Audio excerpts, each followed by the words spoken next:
In fact, let's go ahead and solve this with OD45. And I'm going to show you a little bit of how to construct this. So we're going to not actually build it on the computer. We'll just build it here right up on the board. We'll do board code. Okay? So let's start off this problem. Let's build A. Let's build that matrix. That's the most important thing to start off with. So first of all, you would just say something like this. Let's make a vector of ones, zeros, n by 1. Because what I'm going to show you is how to build this with a sparse matrix. Okay? All right? So first of all, I make a row of ones. And then I'm going to say, well, the matrix A is basically it's a sparse diagonal matrix. And what's in it? Well, E1 minus 2 E1, E1.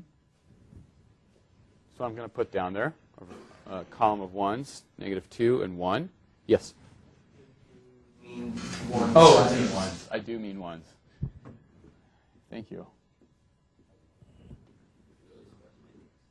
Was that? Or else it's a really sparse. Exactly. Okay. Taylor, you good? Yes. Go ahead.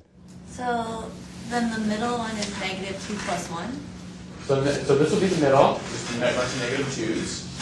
So, oh, that's times. Okay. Yeah, times. I saw a plus. Yeah, times. It's the pen. Sorry. All right. And I'm going to put these at negative 1, 0, 1. And this is an n by n. Okay, so these are the locations of those diagonals. The 0 is the main diagonal. 1 is to the right. Negative 1 is to the left. Boom. I just built that matrix, filled it up, only the things were non-zero, and now I still have those little endpoints to put on. I could put them in here. I could also just say, look, here's something else to notice. 1n is equal to 1. A n 1 is equal to 1. Right? Put in your little ones. You're done. And you could spy that thing, and it would look pretty for you. Like just, oh, look at that, 3 row diagonals. Okay? Everybody go with that? So there's matrix A. You just built it. Now, oftentimes, in your excitement, and it is truly excitement, you will sometimes go like, oh, awesome, I got the matrix A. What goes with this matrix A is a divide by delta x squared. Don't forget that. You don't have to build it in here because it makes it look ugly, throwing delta x squareds around. Just do that. But remember, at the end of the day, you have a delta x squared in there. Okay? Make sure to carry that around. All right. Because delta x small, 1 over delta x squared is really big. So it's going to make a really big difference for you to have that around. Okay.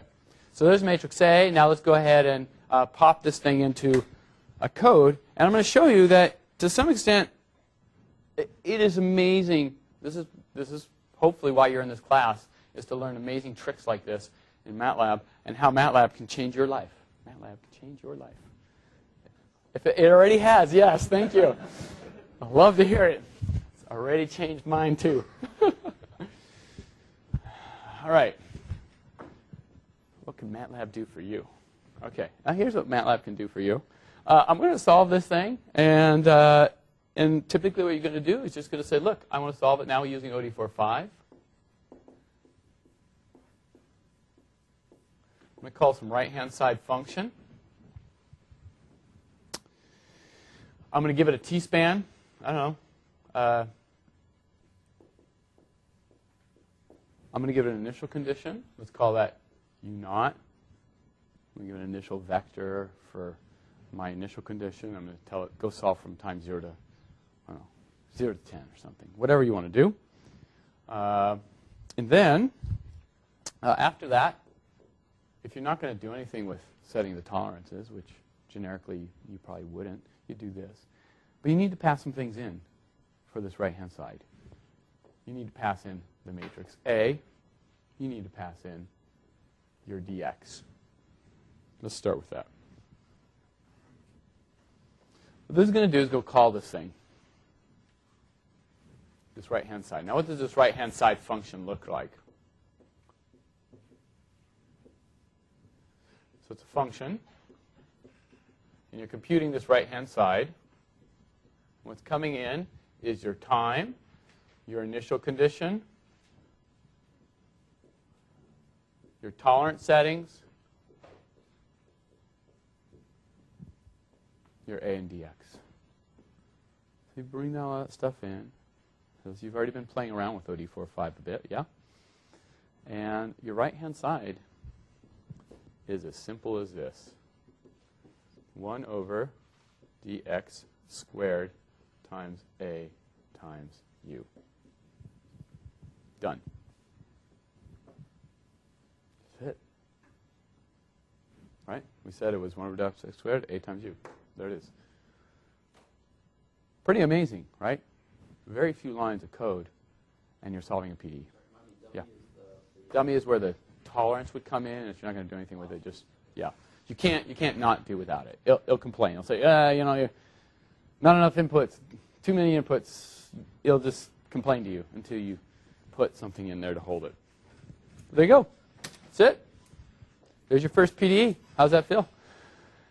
Feels good, doesn't it? Yeah. Okay. So this PDE is kind of funny because it's really easy. Heat equation, I could solve it by hand. Okay, a lot of people solve it by hand. So you could say, well, I can make it pretty hard pretty quick. I can say, well, how about we do? I don't know.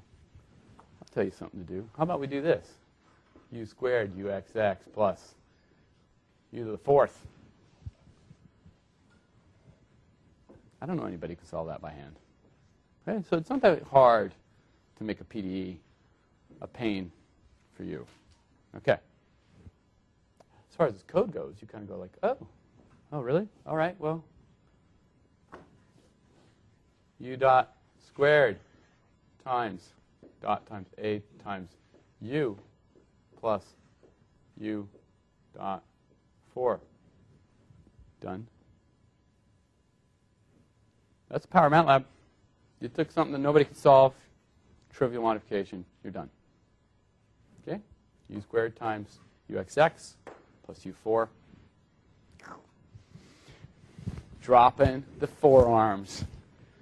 Okay, you got to start thinking more like that, because I feel passive-aggressive behavior here, and we got to get more like just pure aggressive. Okay? When it comes to coding, you versus the machine, and many of you like you've been getting bloodied up and stuff. It's all right.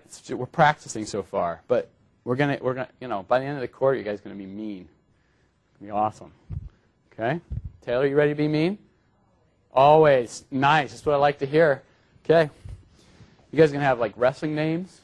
It's gonna be awesome. Okay, everybody good with that? That's how you do it. That's it. Now, comment. Let's talk about this T-span. You know what we've been doing in class, you can always say, hey, I want to solve this from time, 0 to 10. If you read MATLAB, it'll say, put in your initial and final time. And then what it's going to do is going to step forward from 0 to 10 and give you all the points in between, all the delta t's it actually took. Okay, no problem. Usually when you're solving a ODE, that's not a big deal. But now, suppose I actually go solve this thing. Remember, this is now a system of ODEs that can be quite large. I have n of them. So if I chop this up into 512 points, and it takes steps of 10 to minus 3. So if it took steps of 10 to minus 3, there's going to be 1,000 points, 1,000 data points per one step. So there's going to be 10,000 data points with 10,000 slices of time, each one with 500 points. Okay?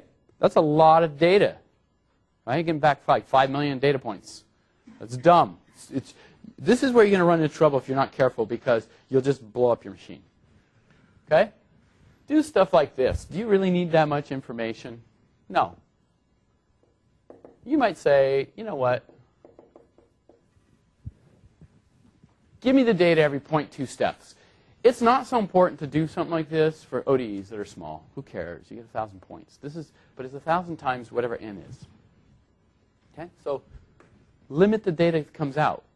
Once you get above a certain data amount, sometimes, so if you're working like, for instance, on a MATLAB typically will just say, sorry, out of memory. Okay, but it used to be before they did that, it would just start working on your hard drive as for memory. And if you want to spend all day and all year on doing a simple calculation, it's big.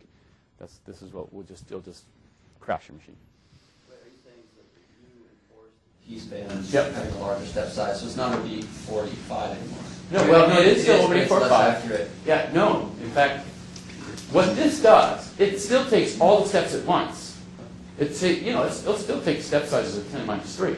Oh. It just go along and say, I can throw everything away. Oh, you wanted information at point 2. Okay, I'm going to keep marching along. Oh, you wanted at point 4. I can throw everything else away. Okay, so that doesn't affect its Doesn't- internal That's right. tolerance or- It still is always taking step sizes to get that accuracy. Okay, let me try to be explicit. MATLAB doesn't trust you. MATLAB gives you no handle to that delta t. Okay? But it'll let you pick out how much information you want out.